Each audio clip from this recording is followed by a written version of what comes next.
আপনারা বলেন যে আলা হযরত ইমামে আহলে সুন্নাত রহমতুল্লাহি তাআলা আলাইহির প্রতিটি কথা মানতে হবে। প্রকৃত সকল যে বিষয় রয়েছে তা নবীদের মানা হয়। তো আলা হযরতের ব্যাপারে এত কঠিন অবস্থান আপনারা কেন গ্রহণ করেন? আলা হযরত রহমতুল্লাহ তাআলা আলাইহির প্রতিটি কথা মানতে হবে, এর অর্থ নাউযুবিল্লাহ আমরা এটা বলি না যে আলা হযরত রহমতুল্লাহ তাআলা আলাইহির সত্তা, নাউযুবিল্লাহ নবীর সত্তা যার প্রতিটি কথা নবীদের ন্যায় হয়ে থাকে, আমাদের এমন কোনো উক্তি নেই। মূল বিষয় হলো, এখানে ভিত্তিগত কথা হলো আল্লাহ তাবারক তাআলা ইমামে আহলে সুন্নাত রাহমাতুল্লাহ তাআলা আলাইহির পবিত্র সত্তাকে ওই মাহাত্ম্য ও মর্যাদা দান করেছেন যে তিনি প্রাথমিক দিক থেকে যে ফুরুই মাসআলা রয়েছে, অর্থাৎ যা ফিকহি মাসআলা, সেগুলোকে এমন বৈশিষ্ট্য, গবেষণা এবং ব্যাখ্যার সহিত বর্ণনা করেছেন যা ফিকহে হানাফি মতানুসারে সর্বাধিক গ্রহণযোগ্য উক্তি।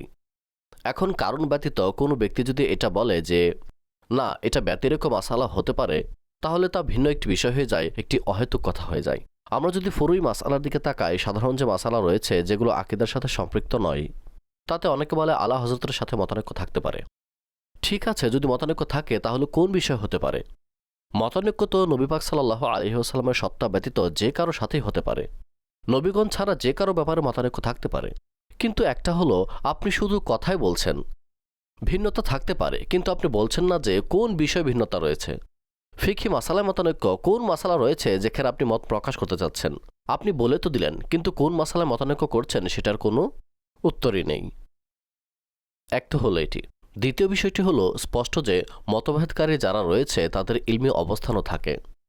এখন এক ব্যক্তি প্রাথমিক পর্যায়ে পড়া শুরু করলো, সে দু একটি কিতাব পড়েছে বা সে দর্সে নিজামের প্রথম শ্রেণীতে পড়ছে, এখন সে বলছে বর্তমান সময়ের সবচেয়ে বড় মুফতির সাথে আমার মতানৈক্য রয়েছে। তখন সামনের ব্যক্তি তাকে বলবে যে আপনি এটা কি বলছেন? অর্থাৎ নার্সারির এক ছাত্র, প্রাইমারির এক ছাত্র, সে যদি বলে যে আমার পিএইচডি কারির সাথে মতানৈক্য রয়েছে, বা যে মাত্র ইঞ্জিনিয়ারিং শুরু করেছে সে বলছে যে এই শাস্ত্রের যে মাস্টার বা দক্ষ রয়েছে তার সাথে আমার মতানৈক্য রয়েছে, তাহলে মানুষ বলবে কি করছেন? প্রথমে তো আপনি এই বিষয়ে জ্ঞান অর্জন করে নিন, তারপর আপনি তার ব্যাপারে আলোচনা করবেন, তখনই লজিক্যাল কথা হবে, বুদ্ধিমানের কথা হবে। তো এমন আলেম গত হয়েছেন যাদের ফিকহি মাসালার সাথে অনেক স্থানে আলা হযরতের ব্যতিক্রম দৃষ্টিভঙ্গি ছিল। কখনো আমাদের আলেমগণ তাদের অবমাননা করেনি, কেননা তারা দলিলের ভিত্তিতে কথা বলেছেন, তারা নির্দিষ্ট করেছেন যে এই মাসালার ব্যাপারে আমাদের দৃষ্টিভঙ্গি এটা। এমন আলেম গত হয়েছেন, তাদেরকে কেউ মন্দ বলে না। কিন্তু আপনি যদি অযথায় এই লেভেল লাগান এবং এই কথা বলেন যে মতভেদ থাকতে পারে, মতভেদ তো সবার সাথেই থাকতে পারে, আপনার সত্তার সাথেও মতভেদ থাকতে পারে, আপনার পিতার সাথে মতভেদ থাকতে পারে, আপনার শিক্ষকের সাথেও মতভেদ থাকতে পারে, সবার সাথে থাকতে পারে, কিন্তু মতভেদ কোথায় রয়েছে সেটা তো স্পষ্ট করুন না। প্রথমত হলো এটা। দ্বিতীয় হলো যে আকীদা এবং দৃষ্টিভঙ্গি রয়েছে সেগুলো তো ইমামে আহলে সুন্নাত নিজ থেকে বর্ণনা করেননি। অর্থাৎ ইমামে আহলে সুন্নাত আলা হযরত রাহমাতুল্লাহ তাআলা আলাই আকীদা ও দৃষ্টিভঙ্গির ক্ষেত্রে তো ওই কথাই বলেছেন না যা নবী পাক সাল্লাল্লাহু আলাইহি ওয়াসাল্লাম থেকে প্রমাণিত, যা সাহাবায়ে কেরাম আহলে বাইতে আতহার রাদিয়াল্লাহু তাআলা আনহুম থেকে প্রমাণিত, তাদের কথাই চলে আসছে।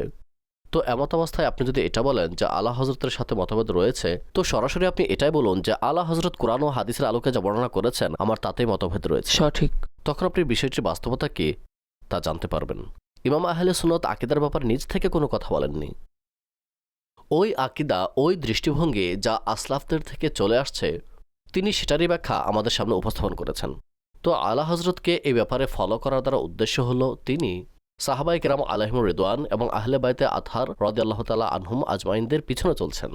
আর এমত অবস্থায় এটা বলা যে মতভেদ রয়েছে, তাহলে সরাসরি এটা বলে দিন যে আকীদার ক্ষেত্রেই আমার আহলে সুন্নাতের সাথে মতভেদ রয়েছে, এই দৃষ্টিভঙ্গির সাথে মতভেদ রয়েছে যা আহলে সুন্নাতের, কেননা ইমাম আহলে সুন্নাত নিজ থেকে কোনো কথাই বলেননি। তো নাউযুবিল্লাহ, কেউ নবুয়তের লেভেল লাগায় না, কেউ মাসুম হওয়ার লেভেল লাগায় না আলা হযরত রাহমাতুল্লাহ তাআলা আলাইহির নামে। তাকে এদিক থেকে হুজ্জাত ও দলিল মানা হয় যে তিনি যে বিষয়াদি বর্ণনা করেছেন তা সেগুলি বর্ণনা করেছেন যা ফিকহে হানাফির মধ্যে গ্রহণযোগ্য উক্তি ছিল, অনুমোদনযোগ্য উক্তি ছিল এবং উসুল অনুযায়ী ছিল, তবেই তিনি তা বর্ণনা করেছেন। আর যেখানে আকীদা ও দৃষ্টিভঙ্গির প্রসঙ্গ, ইমাম আহলে সুন্নাত তা থেকে সরে কোনো বিষয় বর্ণনাই করেননি। এটা তো এমনিতেই সিরাতে মুস্তাকিম যা বর্ণনা করা হয়েছে, তো এর ব্যতিক্রম প্রশ্ন কিভাবে তৈরি হতে পারে?